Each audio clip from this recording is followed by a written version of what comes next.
చాలండి, ఇక ఈ పోరాటం ఆపేయండి. ఆపలేక్యా, ఈ ఎరుపు విప్లవ పోరాటానికి సంకేతం. ఈ విప్లవం పోరాటం కోసం, నీకోసం. నువ్వేం ఆపొద్దు. ఈ పోరాటం ఇక్కడితో ఆగిపోకూడదు. విజయం సంభవించేంత వరకు పోరాడుతూనే ఉండాలి. ఏంటి ఆనంద్ గారు, ఆర్ నారాయణమూర్తి సినిమా ఏమైనా చూసారా? నేను మీకోసమే ఇంత కష్టపడుతుంటే నా మీదే మీరు సెటైర్లు వేస్తున్నారా లెక్కే గారు? ఇలా మీరు ఎన్ని సెటైర్లు వేసినా ఈ పోరాటం ఆగదు, ఆగదు.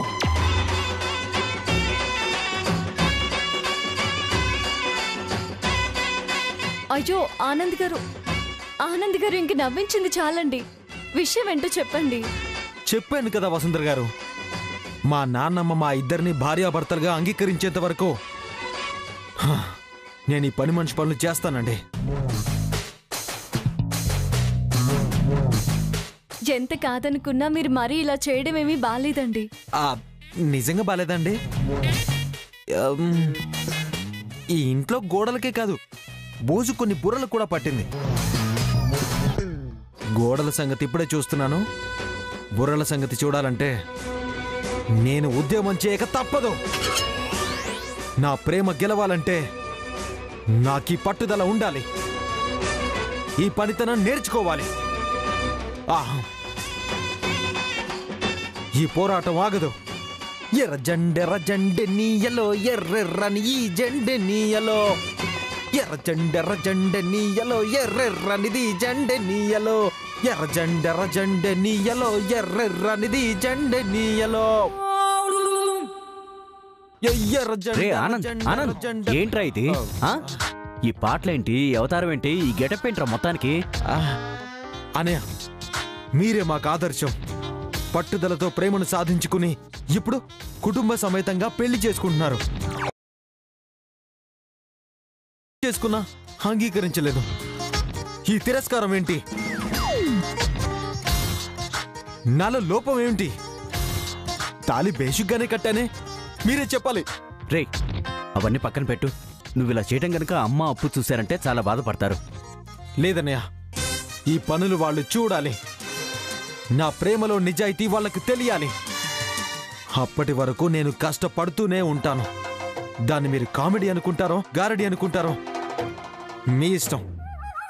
మీరు వెళ్ళండి అన్నయ్య. పెళ్లికి వధూవరులుగా అందంగా ఉండాలి. వెళ్ళి రెస్ట్ తీసుకుని గ్లామర్ పెంచుకోండి. అది కాదు ఆనంద్ గారు, దయచేసి నా పనులు నన్ను చేసుకోనివ్వండి ప్లీజ్. వెళ్ళిపోండి.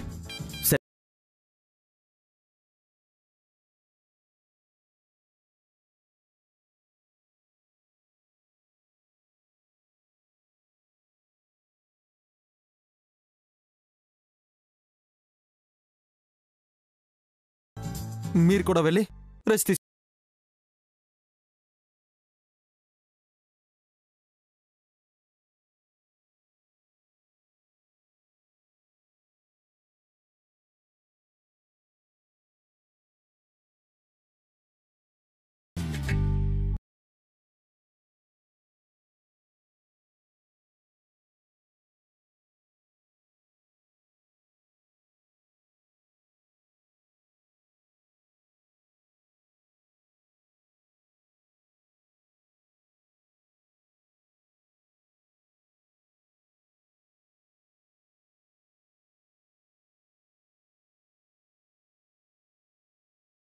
బా మంట మంట మంట.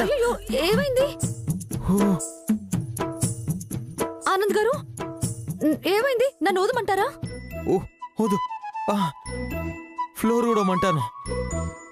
అయ్యో, మీ కంట్లో దుమ్ము పడిందండి. అలేఖ్య గారు, నా బతుకే చీకటైపోయిందండి. కంట్లో దుమ్ము పడితే ఏంటి, పడకపోతే ఏంటి? మీరేదో ఒక పనిలో నిమగ్నం కండి.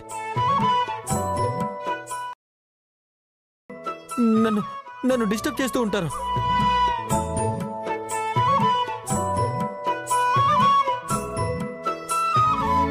సూర్యాస్తమయమప్పుడు ఈ ఇంటి ఇల్లాలుగా దీపం పెట్టి నువ్వు దేవుడికి దండం పెట్టుకోవాలా లేఖ్య? సరే ఆనంద్ గారు, నేను వెళ్తున్నాను. అలాగే అలేఖ్య గారు, వెళ్ళండి.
నా ఇంట్లో దీపం పెట్టడానికి నువ్వే వత్తివే.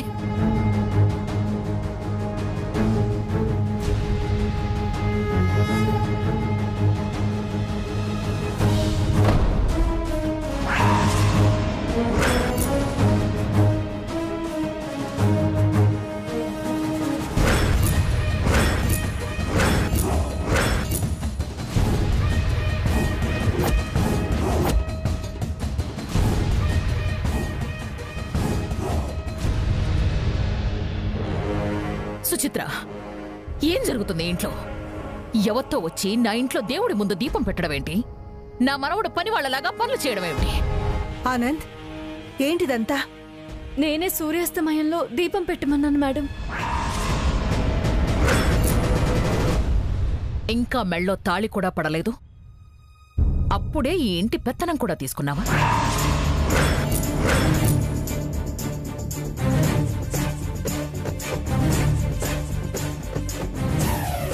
ఈ ఇంట్లోకందరికీ స్థానం కూడా కల్పించావా? అది కల్పించడం ఏంటి? నా మనవరాలు ఈ ఇంటి కోడలే కదా, ఆనంద్ బాబు భార్యే కదా.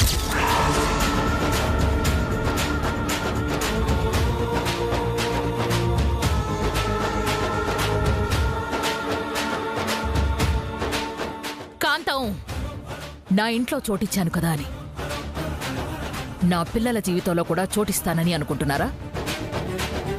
దాన్ని నేను ఈ ఇంటి కోడలిగా ఎప్పటికీ అంగీకరించలేను. ఎందుకు నానమ్మా, ఎందుకు అంగీకరించావు? అందరిలాగే అగ్నిసాక్షిగా తాళి కట్టాను, తలంబ్రాలు పోశాను, హిందూ సాంప్రదాయంలో చేయాల్సిందంతా చేశాం.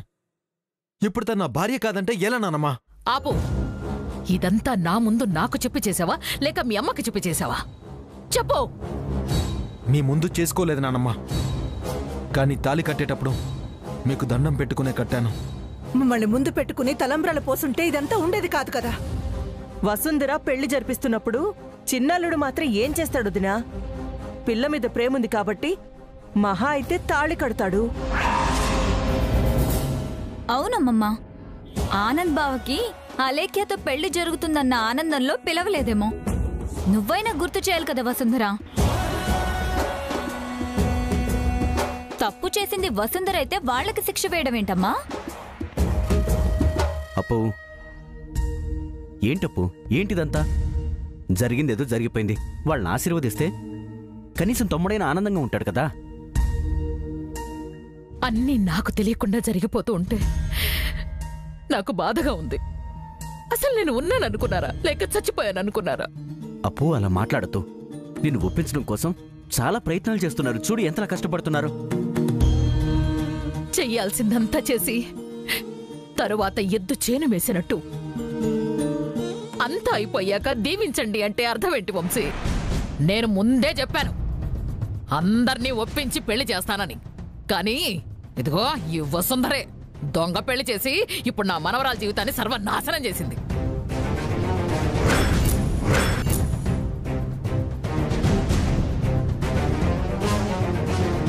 తప్పు ఎలా జరిగిందనేది నాకు అనవసరం. తప్పు చేస్తే శిక్ష పడాల్సిందే. దాన్ని నేను ఇంటి కోడలిగా ఒప్పుకోను.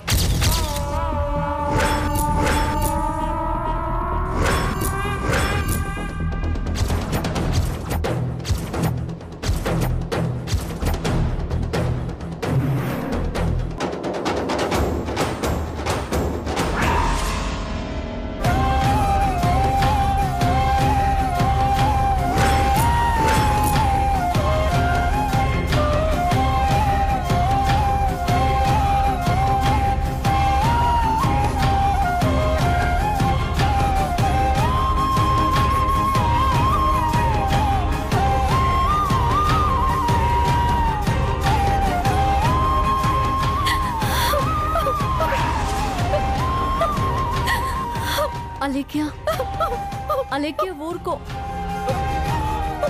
ఇంకా ఏం చేయడానికి దీని వెనకాలే తిరుగుతున్నావు? అసలు నీ మూలంగానే నేనే ఇదంతా జరుగుతోంది.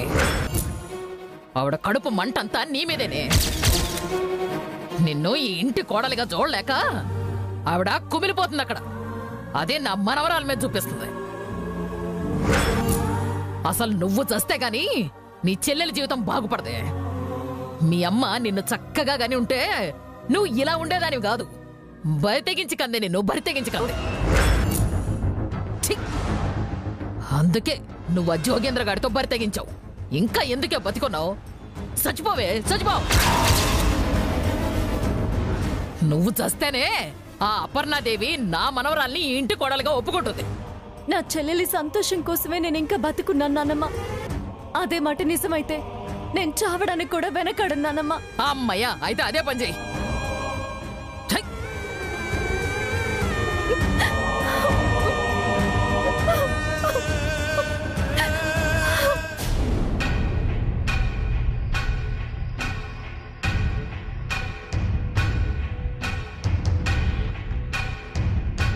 ఈ నక్షత్ర ఐరేంద్రి ఏదో కుట్ర చేస్తున్నారు. నేను మురళి అని తెలిసి వంశీనెక్కడో దాచి ఈ ఇంటికేదో హాని తలపెట్టాలని చూస్తున్నారు.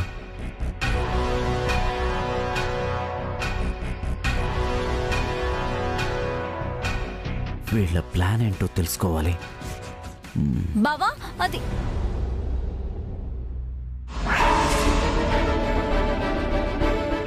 నేనే బావా వచ్చింది. ఏంటి బావా, మాకు తెలియకుండా ఏదో విషయం దీర్ఘంగా ఆలోచిస్తున్నావు అనుకుంటా. అదే మీ గురించే నక్షత్ర. మా గురించా? అవును. ఏంటంటే ఎప్పుడు నా మీద పిచ్చి ప్రేమ చూపిస్తూ నాకు విరుద్ధంగా ఉండే మీరిద్దరూ ఈరోజు మా ప్రేమను అంగీకరించి అందరూ అంగీకరించేలా చేసి మా ప్రేమని పెళ్లిదాకా వచ్చేలా చేశారంటే అదే నాకు అస్సలు అర్థం కావట్లేదు. మీలో ఇంత మార్పు ఎలా వచ్చిందో అదే అర్థం కాక ఇలా ఆలోచిస్తున్నాను. మాలో కంటే ముందు మార్పు నీలోనే వచ్చింది కదా బావా. అదే మీరిద్దరు గొప్ప ప్రేమికులని అందరికీ తెలుసు. కానీ మీ ప్రేమలో ఒక చిన్న చిక్కొచ్చి పడింది బావా. ఏం నక్షత్ర? ఇందాక కాంతమ్మ బామ్మతో గొడవ పడొస్తున్నాను. అసలు గొడవ ఎందుకంటే మీ ఇద్దరి ప్రేమ చూపుల వరకే పరిమితమని, సర్జరీ వల్ల నీ మొహం మారిపోయాక వసుంధరకి నీ మీద ప్రేమ తగ్గిపోయిందని కాంతమ్మ బామ్మ అంటుంది. అది కానే కాదు, వసుంధర కోసం బావ కోసం వసుంధర ఒకరి కోసం ఒకరు ప్రాణమైనా ఇచ్చుకుంటారని నేనన్నాను. అయితే నన్ను నిరూపించమని కాంతమ్మ నాతో ఛాలెంజ్ చేసి పందెం కట్టింది బావా. ఏంటది నక్షత్ర? అదే ఆ వసుంధరకి నీ మీద ప్రేమ ఉందనుకో, లేదా నమ్మకం ఉందనుకో, నీ చేత్తో ఇచ్చిన పాల గ్లాసు తను తాగాలి, తను తాగిన పాలు నువ్వు తాగాలి. అంటే మరి ఈ పందానికి నువ్వు ఒప్పుకుంటున్నావు కదా బావా?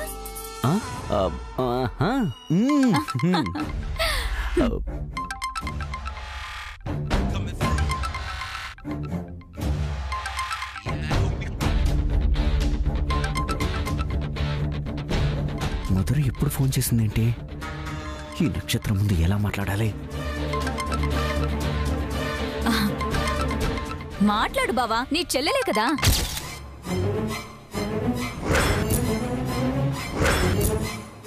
ఆహా, అంటే నా ఉద్దేశం ఇప్పుడు వసుంధర తప్ప నీకు అందరూ చెల్లెళ్ళే కదా బావా.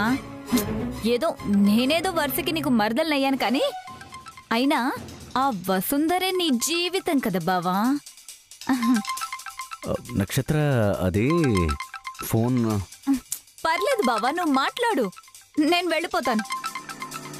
కానీ రాత్రి పాల గ్లాస్ తీసుకొస్తాను. పందెం మాత్రం మర్చిపోవద్దు బావా, ఓకే? డన్.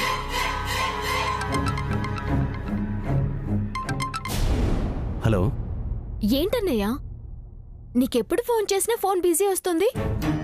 మధుర అది చెప్పు, విషయం ఏంటో చెప్పు. ఫీజు కట్టాలి, కొంచెం డబ్బులు కావాలన్నయ్య. అదేంటమ్మా, ఈ మధ్య కదా ఫీజు కట్టాం, మళ్ళీ ఫీజు ఏంటి? ఇప్పుడు కట్టాల్సింది కాలేజ్ ఫీజు కాదన్నయ్య. నేను ఇంకో కోర్స్ చేస్తున్నాను, దానికి 25,000 కట్టాలి. అర్థమైందన్నయ్య. నువ్వే సమాధానం చెప్పట్లేదంటే నువ్వు మారిపోయావని అర్థమైపోయింది. నువ్వక్కడ మా కోసమే పనిచేస్తున్నావు కదన్నయ్య. కావాలంటే అక్కడ అడ్రస్ చెప్పన్నయ్య. మీ ఓనర్తో మాట్లాడి అడ్వాన్స్ తీసుకుంటాను. కావాలంటే నీ జీతాలోంచి కట్ చేసుకోమని చెప్తాను. అయ్యో మధురా, పర్వాలేదు, నేను పంపిస్తానని చెప్తున్నాను కదా. వద్దులే అన్నయ్య, సడన్ గా అడిగి నేను ఇబ్బంది పెట్టాను. చచా, ఇబ్బంది ఏంటమ్మా? నేను పంపిస్తానని చెప్తున్నాను కదా, నువ్వేం టెన్షన్ పడుకో. నిజంగానా అన్నయ్య? నిజం నిజం. ఉంటాను, టెన్షన్ పడుకో. అమ్మ జాగ్రత్త.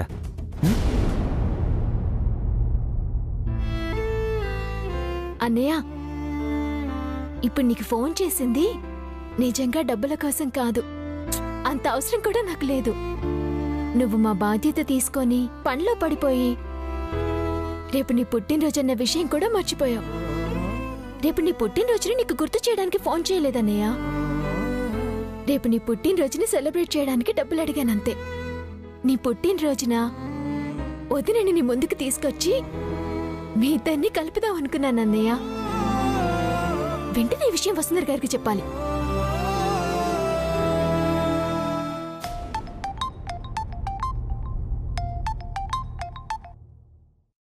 మధురా, వసుంధర గారు, రేపు మీరు నాకు డాన్స్ నేర్పించాలి. ఇంత సడన్ గా ఏంటి మధురా? రేపు నా జీవితంలో చాలా ముఖ్యమైన రోజు వసుంధర గారు. మీరు డాన్స్ నేర్పించడమే కాకుండా రేపు మొత్తం మీరు నాతోనే ఉండాలి. అంటే కుదరదేమో మధురా. ప్లీజ్ వసుంధర గారు, నా మాట కాదనకండి. నేను మీ ఇంటికొచ్చే ఈ విషయం చెప్దాం అనుకున్నాను, కానీ మీ నాన్నమ్మ గారు మళ్ళీ గెంటేస్తారేమో అని రాలేదు. ప్లీజ్ నా మాట కాదనకండి వసుంధర గారు. ప్లీజ్ వసుంధర గారు. అలాగే మధురా, వస్తానులే. థ్యాంక్ యూ వసుంధర గారు. నేను మళ్ళీ కాల్ చేస్తాను.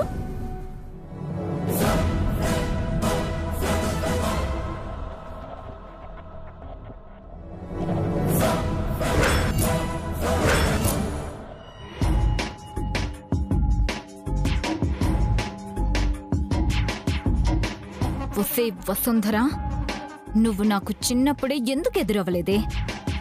నువ్వు చిన్నప్పుడే ఎదురై ఉంటే నిన్ను ఇక్కడి దాకా ఎదగనివ్వకుండా తొక్కి పారేసేదాన్ని. నీ వల్ల ఇలా మా బావ కోసం స్క్రూలు తీయాల్సిన పరిస్థితి వచ్చేది కాదు. భవిష్యత్తులో ఇలా ఉంటానని నేనెప్పుడూ అనుకోలేదు. ఇప్పుడు అసలు విషయానికొస్తే, నువ్వు మురళి గదిలోకి వెళ్ళాక డోర్ ఆటోమేటిక్గా లాక్ అయిపోతుంది. మీరు ఎంత ప్రయత్నించినా రాదు. రేపు తెల్లారే లోపు ఇంట్లో వాళ్ళు మీ గురించి ఎన్ని రకాలుగా అనుకోవాలో అన్ని రకాలుగా అనుకుంటారు. మీరు కాదన్నా తప్పకుండా మీ ఇద్దరికి పెళ్లి చేస్తారు.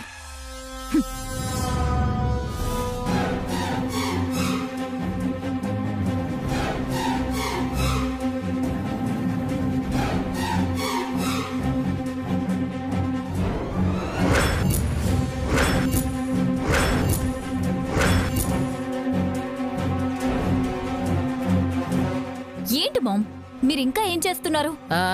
ఎంజాయ్ చేయడానికి కూడా మాకు ఎలాంటి సరదాలు లేవమ్మడు. ఆ వసుంధర జీవితాన్ని నాశనం చేయడానికి ముగ్గురం కంకణం కట్టుకున్నాం కదా, దాని గురించే విశ్వ ప్రయత్నం చేస్తున్నాం. నువ్వు ఉండు కాంతం. బేబీ, అసలు నీ పని ఎక్కడి దాకా వచ్చింది? నేను ఈ జనరేషన్ అమ్మాయినమ్మా. ఆల్మోస్ట్ నా పని సక్సెస్ఫుల్ గా పూర్తి చేశాను. మీరే లేట్. చూసావా కాంతం, అనుభవం లేని నా కూతురే మనకంటే ముందు పని పూర్తి చేసింది. మంది కూడా అయిపోవచ్చింది కదా, ఒక నిమిషం ఆగు.